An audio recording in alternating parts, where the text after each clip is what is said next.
Samajwadi Party's fate hangs in the balance as Uttar Pradesh concludes round 3 of polling. Will the Yadavs win from their traditional bastion Karhal or be derailed by the BJP-led double-engine government? Let's listen in to this special report.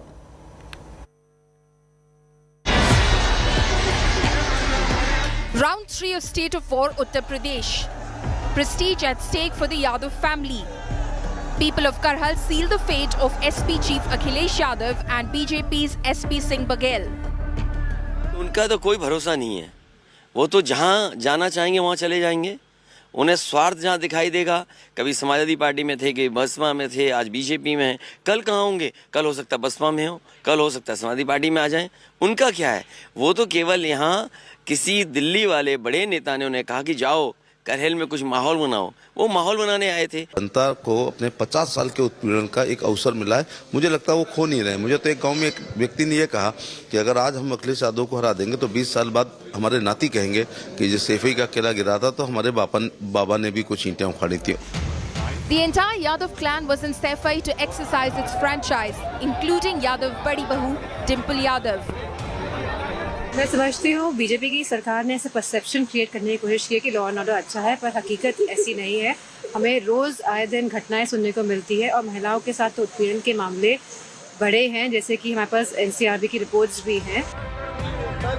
Once locked in a power tussle within the party, Akhilesh's uncles Ram Gopal Yadav and Shivpal Yadav were seen at the polling booth together. 1 lakh vote से जीतेंगे और सरकार बनाएंगे। अखिलेश यादव को मुख्यमंत्री बनने से कोई रोक नहीं सकता। 2022 में अखिलेश यादव मुख्यमंत्री बनेंगे। इस बार सारा परिवार जो है प्रचार कर रहा है। राम गोपाल जी क्यों? प्रोफेसर साहब क्यों? बड़ी जीत के लिए। अब हमें प्रोफेसर साहब का आशीर्वाद अभी मिल गया है, नेताजी का आशीर्वाद लेके मैं आया हूँ। Even the old guard of the party, including patriarch Mulayam Singh Yadav, was seen at polling stations. Ruling BJP, however, remained unimpressed with the family show of Akhilesh Yadav and promised to turn the table on Samajwadi Party in its pocket borough. पहली बार 15 सालों के अंदर जो अराजकता था सपा बसपा शासन में, आज 5 साल से लोग शांति से रह रहे हैं, खुशहाली से रह रहे हैं। आज कानून का राज है। 5 सालों में न एक दंगा हुआ, न फसाद हुआ, न कोई बम फटे। The BJP swept large parts of Bundelkhand, including the Samajwadi Party's strongholds in 2017. Will the results be any different this time? With Rahul Shrivastava and Mosmi Singh in Saifai, Bureau Report, India Today. Now let's listen in to some of the fiery attacks and counters that flew thick and fast in this poll season.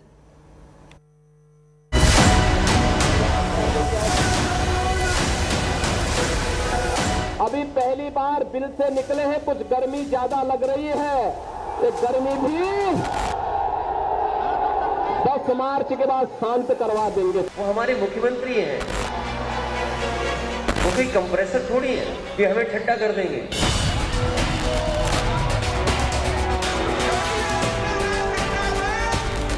क्या ये ration 2017 के पहले भी मिलता था?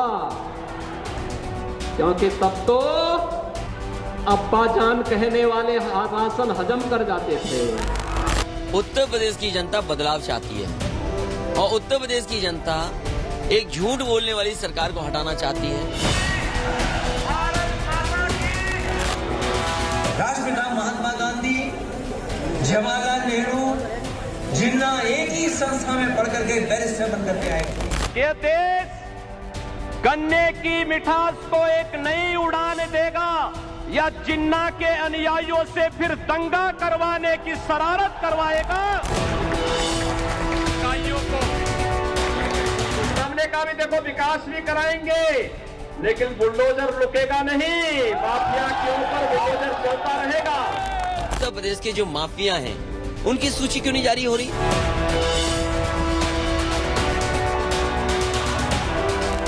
चुनाव 80 बनाम 20 जाएगा। भारतीय जनता पार्टी कह रही है कि हम 80% झूठ बोलते हैं, केवल 20% सच होता है हमारा।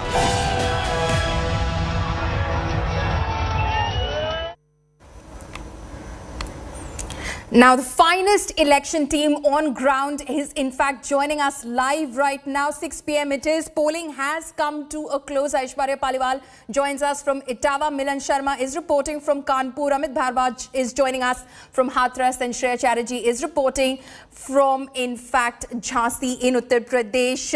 Good evening to all of you. You've had a very, very long day, but a very crucial phase of election is what you've covered. The third phase of election, where 16 districts saw polling across, in fact, parts of western Uttar Pradesh, Awadh and Bundelkhand as well. Aishwarya, I'll come across to you first. You're standing in Etawah. You covered the election as Akhilesh Yadav cast his vote. The entire family, in fact, was out. The Yadav clan was out. Jaswant Nagar is from where Shivpal Yadav is seeking re-election. Can the Yadav clan be confident of the electorate supporting it this time round? Because it was all good going, all good sailing till 2012, not so much in 2017. Well, definitely, Paulami, you're right. You know, in 2017, we did see the Bharatiya Janata Party winning from this seat. But this time, Shivpal Yadav is fighting on Samajwadi Party symbol. In fact, you know, the polling booth where I'm standing is the very same polling booth where the entire Yadav clan came and they cast the vote. Now, these were the very steps where we saw Dimple Yadav, Akhilesh Yadav, Mulayam Singh, all of them come down. We saw Ram Gopal Yadav, a Samajwadi Party leader, Shivpal also come, and they all casted the vote in this very booth. Now, definitely, you know, the fate of the Samajwadi Party now hangs in balance. Now, this is where, you know, the clan cast the vote. But not far from here is Karhal, just 2 kilometers from this very booth. That's the place from where Akhilesh Yadav is contesting for the first time. So we will see what happens on the 10th of March. But yes, as far as the entire Yadav clan, if we talk about the entire family, this is a very crucial day. We did see the polling pick up. In fact, let me tell you, around 58% is the polling data that we are getting from the Election Commission at the moment. We are expecting it to increase. But yes, as of 6 p.m., the data that we have is around 59%. So definitely, you know, all the eyes on this very crucial election which is taking place. But for Akhilesh Yadav and the family, third phase is a very crucial phase. Paulami. Okay, it is a very crucial phase. In fact, just staying in Western UP, Amit, I'll come across to you right now. You're standing in Hathras. What were the issues, in fact, that people kept top of their minds as they went in to cast their vote today?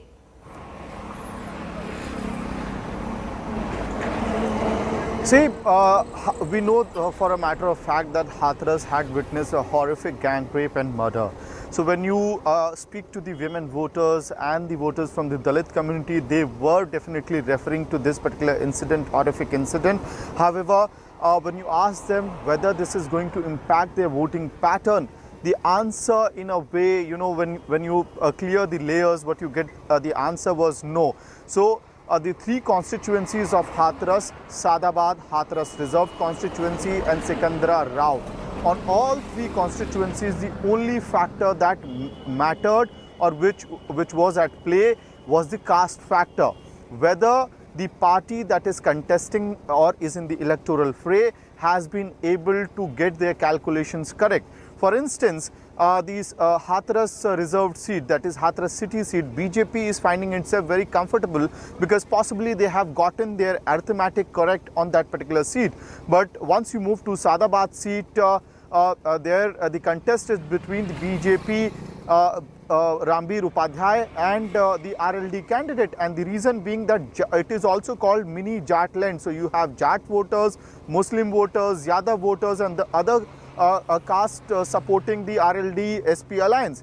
If you talk about Sikandra Rao constituency, again, it was not issue-based election in Sikandra Rao constituency. It was all about the caste arithmetic.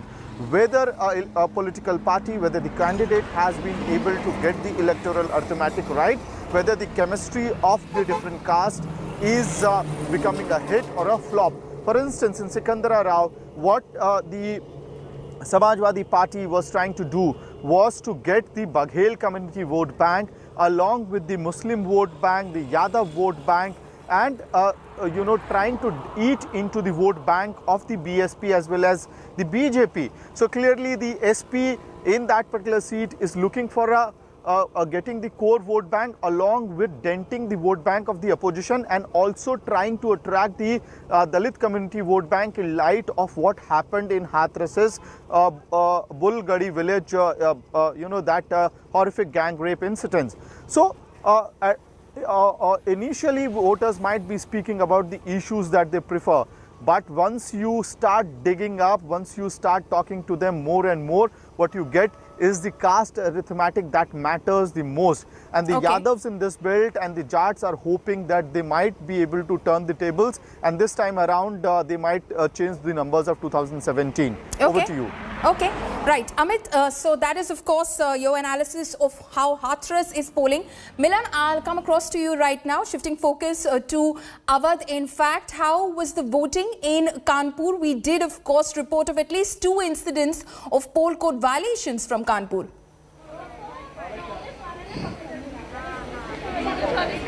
Yes, certainly. In fact, voting in Kanpur continued during the day and late in the evening. Even right now, I'm at a polling booth where the polling booths have now been shut, but there were a lot of people who wanted to enter at the last moment as well as they reached the deadline for the voting in the Kanpur area. But Paulami, because Kanpur happens to have so many Vidhan Sabha seats, 10 within the Kanpur area region and 4 within Kanpur Dehat, the contest between the BJP, Samajwadi Party here will be interesting. But in 2017, when we saw BJP get 7 seats from here, the Samajwadi Party got 2 seats and the Congress got 1 seat. So definitely there is a mixture of contests over here. There are some seats where we are looking at a tough BJP versus Samajwadi Party, but in some seats it's also Congress that stands a chance from here. So where we are at the Maharajpur seat, it's Satish Mahana who has been winning from this particular constituency for several years now. He's been pitted against a Samajwadi Party candidate here. But in Auriyya Nagar and Sisamau seats, there are much, voters that are looking to the SP. It could also translate into a mixture or a reduction of votes for the other candidates who are waiting to clinch that victory in their seats at this time. But Paulami, Kanpur happens to be a very interesting seat because if you talk about the caste voters here as well, what we've heard, Satish Mahana has never been voted on the basis of caste and creed. But here votes are more to do with what the candidate has done for their particular area. And apart from that, certainly because it's evening in Kanpur now and we are hoping that, the city opens up, we'll get to see a lot of discussions at Adda points here, just like, at the areas like Auriyya Nagar where there is Badnam Kulfi and Thagu Ke Laddu, where a lot of people in Kanpur are very well versed with political discussions. Well, that's interesting. That is in fact the flavor of UP politics. Really, you will find people just gathering at chai ka stores and, having their little addas and discussing politics, and they are quite vocal about their views on various issues. At least that's what we found in this election. Shreya, I'll come across to you right now. Bundelkhand is where you are, of course. And what was it that you saw at play during the voting process today? Was it caste arithmetic, or is it going to be about the chemistry that the candidates have with their voters? Well, Paulami, it's a mix of both, if I can say, so far as Jhansi is concerned, because it's divided between the rural belt and the urban voters. Jhansi Nagar, where I am right now, people who voted, they spoke mostly about development, they spoke about law and order. We spoke with the candidates over here as well. Some said the development work was only on paper, while obviously the BJP candidate said that there's been massive development work that's been done in Bundelkhand. That's something that the voters of Jhansi Nagar will decide. But when we go to the rural belts like there is a sizable Yadav vote, and whether that benefits the SP is something to watch out for. Because if we talk about the last election, BJP had swept all the 4 seats. This time from Moranipur, we see the Apna Dal candidate Rashmi Auriyya, who was there with SP. She switched camp and she has been fielded. The other 3 seats, like I mentioned, when the rural belts you go, it's mostly the caste factor, where the BJP is trying to consolidate the non-Yadav OBC vote. On the other hand, and the SP definitely tried to woo the Yadav factor. But one thing, Polemi, that I can say, that a trend has been broken here in Jhansi, where there has been an average voter turnout in the last few years, the last being 48 in 2017. This time it is crossing the 60 mark, where already 57% have voted till 5 p.m. So who that will benefit is something we'll have to wait and watch out for on the 10th of March. Yeah, that's heartening. It's heartening to hear that, voters have turned out in good numbers, in fact, to cast their ballot. Aishwarya, Milan, Shreya and Amit, thank you so much for joining us. I'll let you call it a day now. Grab yourself a cool drink or something. But thank you so much for joining us.